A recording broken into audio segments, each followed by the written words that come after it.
बिस्मिल्लाहिर्रहमानिर्रहीम अस्सलाम वालेकुम। आज हम बनाएंगे मज़ेदार से समोसास की रेसिपी, वो भी होममेड समोसा पट्टी के साथ। के लिए हमने सबसे पहले जो समोसा पट्टियां हैं उसकी डो को जो है वो अच्छे से सेट करना है, और डो जितनी अच्छे से गूंदी होगी उतने ही अच्छे हमारे समोसे तैयार होंगे।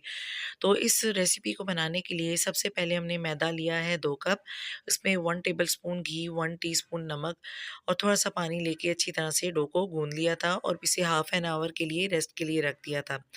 इसकी स्टफिंग के लिए हमने चिकन के श्रेड पीसेस लिए हैं, एक गाजर लिया उसे ग्रेट कर लिया था, हाफ बंद गोभी का फूल लिया इसे चॉप कर लिया था, 2 शिमला मिर्चें ली हैं इन्हें भी चॉप कर लिया था। और ये तमाम चीज़ें हमने स्टफिंग के लिए रेडी करनी है। सबसे पहले हमने कढ़ाई में लिया है 1 टेबलस्पून घी। इसमें हमने लहसुन, अदरक, हरी मिर्चें, हरे धनिए का पेस्ट फ्राई कर लिया है। अब इसमें चिकन के श्रेड पीसेस शामिल करेंगे और साथ ही हमने जो चॉप की हुई वेजिटेबल्स हैं उनको शामिल कर देना है। तमाम वेजिटेबल को अच्छी तरह से मिक्स करेंगे 2 से 3 मिनट। अच्छी तरह से मिक्स करने के बाद इसमें नमक, काली मिर्च और चिकन पाउडर शामिल कर देंगे। तो यहाँ पे 2 से 3 मिनट मिक्स करने के बाद अब इसमें मैं नमक 1 टीस्पून शामिल करूँगी। काली मिर्च का पाउडर 2 टीस्पून इसमें शामिल करेंगे। काली मिर्च आप अपने टेस्ट के अकॉर्डिंग कम या ज़्यादा कर सकते हैं। चिकन पाउडर 1 टीस्पून शामिल करेंगे और तमाम चीज़ों को अच्छी तरह से मिक्स कर लेंगे। और यहाँ पे हमने वेजिटेबल को ज़्यादा पकाना नहीं है, क्योंकि चिकन हमारी ऑलरेडी पकी हुई है, लेकिन वेजिटेबल को हमने हाफ़ कुक करना है। तो यहाँ पे अब ये स्टफिंग तैयार है, इसको ठंडा होने के लिए रख देंगे। जो हमने डो तैयार करके रखी है इसे 2 हिस्सों में डिवाइड कर देंगे, और इस बात का ध्यान रखना है कि जब भी आप डो तैयार करें तो उसे रेस्ट के लिए टाइम दें। जितने अच्छे से आपने डो गूंदी हुई है उसको उससे ज़्यादा टाइम देना है आपने रेस्ट का, और जितना अच्छे से आपने रेस्ट के लिए टाइम देना है उतनी अच्छे से आपकी जो समोसा पट्टियाँ हैं वो तैयार होंगी। तो यहाँ पे हमने डो को ले लिया है और इसे रोल कर लेंगे। थोड़ा सा मैदा हमने स्प्रिंकल कर दिया था और अच्छी तरह से इस डो को रोल कर लिया था। आप कटर की मदद से छोटे-छोटे पीसेस में डिवाइड कर देंगे, यानी कट कर देंगे।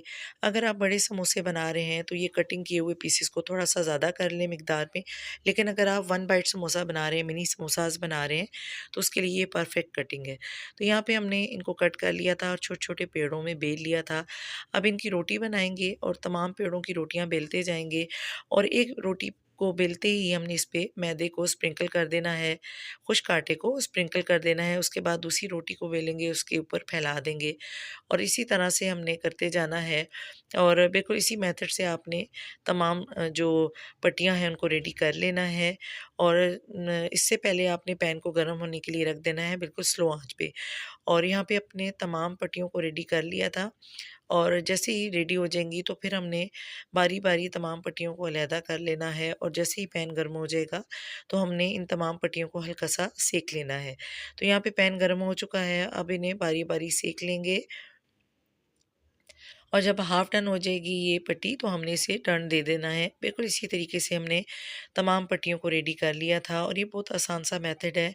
और आप देख सकते हैं कितनी सॉफ्ट और ज़बरदस्त ये पट्टियाँ तैयार हुई हैं। इन्हें फ़ोल्ड करें तो इसमें क्रैक भी नहीं पड़ेंगे।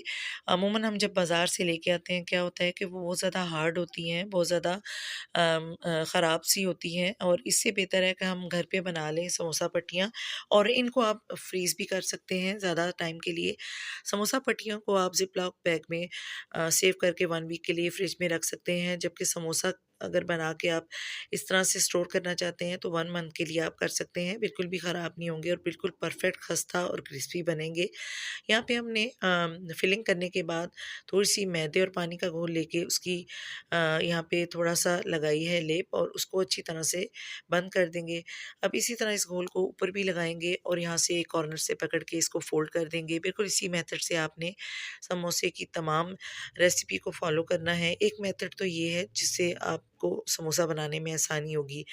और ये देखिए कितना परफेक्ट सा समोसा तैयार हो गया है। इसी तरह से दूसरा तरीका ये है कि आपने इस तरह से कोन की शेप में इसको फ़ोल्ड करना है, एक साइड पे घोल लगाना है, इसको बंद कर देना है। फिर इसके अंदर जो हमने फिलिंग तैयार की है उसको फिल करना है, और जो घोल बनाया है उसको लगाने के बाद तमाम समोसे को अच्छी तरह से प्रेस कर देना है, और ये भी इसी तरह से तैयार हो जाएगा। तो दोनों में से जो भी मेथड आपको आसान रखे आप कर सकते हैं। ये आसान सी रेसिपी आपको ज़रूर पसंद आएगी। यहाँ पे हमने तमाम समोसों को रेडी कर लिया था। इसमें से कुछ समोसे मैं फ्रीज़ कर दूँगी और कुछ को मैं फ्राई कर दूँगी। तो ये बहुत आसान सा मेथड है, अगर आप इसको फ़ॉलो करते हैं तो ये आपके लिए बहुत आसानी रहेगी।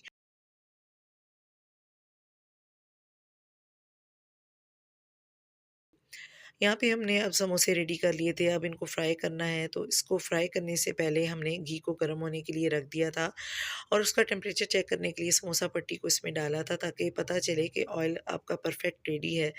जैसे ही वो ऊपर आ जाए तो इट्स मीन कि आपका ऑयल परफेक्ट रेडी है और साथ-साथ बारी-बारी आपने तमाम समोसों को रेडी कर लेना है।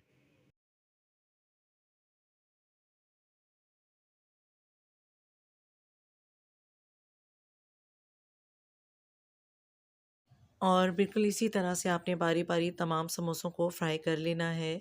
आई होप आपको हमारी ये आसान सी रेसिपी बहुत ही आसान मेथड के साथ पसंद आई होगी, विद होममेड समोसा पट्टी के साथ। और अगर आपको हमारी ये मज़ेदार सी रेसिपी पसंद आए तो प्लीज़ ज़रूर फ़ॉलो कीजिएगा और अपना फ़ीडबैक ज़रूर दीजिएगा। यहाँ पे हमने बारी-बारी तमाम समोसों को फ्राई कर लिया था और अब मैं आपको करीब से दिखाती हूँ कि किस कदर क्रिस्पी और ख़स्ता बने हैं ये समोसे। बिल्कुल इसी तरीके से आप जब बाज़ार से लेके आते हैं तो बिल्कुल इसी मेथड के साथ बनाए जाते हैं, जो कि हमें बहुत मुश्किल लग रहे होते हैं। लेकिन आप अगर इसी रेसिपी को स्टेप बाय स्टेप फ़ॉलो करेंगे तो आप भी इसी तरह से बना सकते हैं। आई होप आपको हमारी ये रेसिपी ज़रूर पसंद आई होगी। ज़रूर फीडबैक दीजिएगा और दुआओं में याद रखिएगा और मेरे चैनल को लाइक कीजिए, शेयर कीजिए, सब्सक्राइब कीजिए। अल्लाह हाफ़िज़।